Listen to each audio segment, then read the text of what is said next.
from home. I think I probably left it way too late. It has tiny little bits of green left in some of it, but I mean it's probably way past. But I've never really grown anything like this before. I bought it last year, didn't cost much, and I just don't know what to do with it.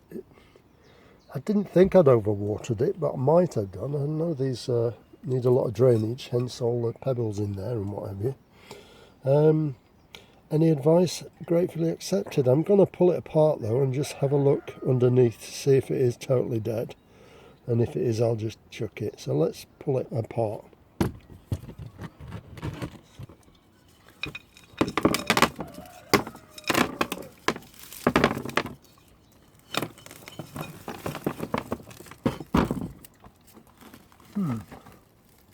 Well, it's got the pebbles on the top, but it looks as though they were only decorative.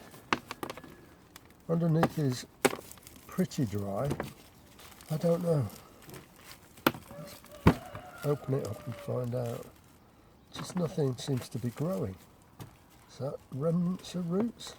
No, this is all pretty much dead. Hate to waste anything. I want to try and... Should I even bother? Nothing ventured. There's the tiniest bit of green in that, the centre of that, and it's got some root.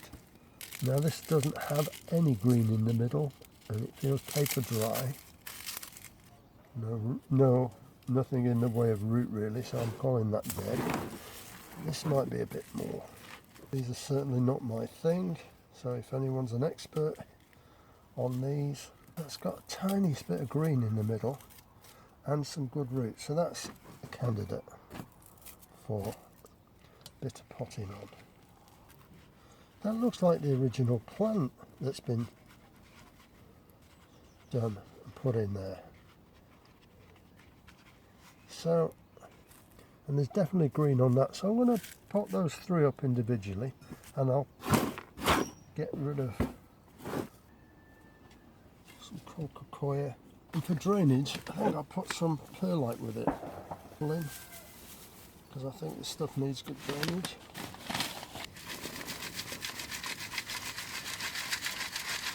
Right, what pots to use? I think I'll use a wider one rather than like this.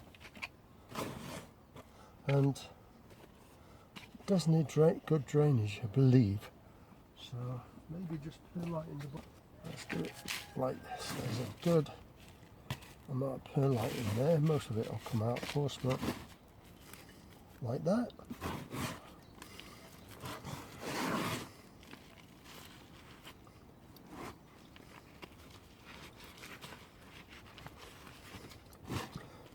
If it doesn't grow, I've not lost anything. I'll reuse the compost anyway.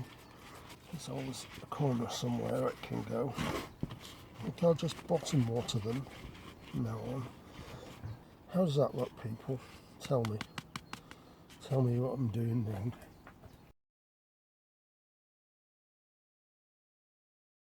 Remember, what's his name? Monty Don, a few years ago, said something like, nasturtiums, when you sow nasturtiums, just put them in a very poor soil. He said, in fact, they'll even grow in your sweepings from your garage floor. So that's the sweepings of my garage floor, and I'm going to put that in a pot and put my home safe seeds in, and let's see what's happening. What happens? I'll take out the big chunky bits, but the rest of it can stay in there.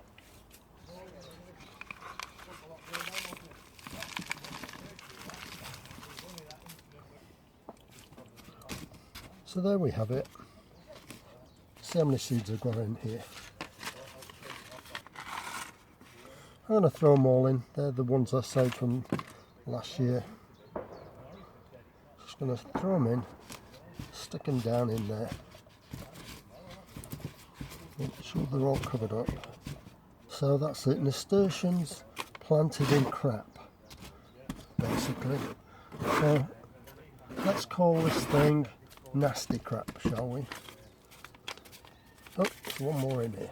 Just felt it. Two more in there. Push that down, push that down. Put this in the water bath. Keep it hydrated. Put a label on saying nasty crap. Butternut squash, all finished, ready for the water bath. 4 seeds planted.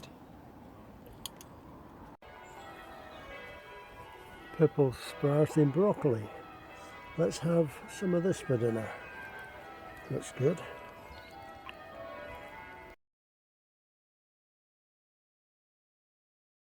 So one of the benefits of sowing carrots early, if you get them this early, as I've got here in these tubs, you can thin the carrots out now with impunity, because carrot fly is not really active until May. I think their active period is May to October, so I'm going to give these a go in now.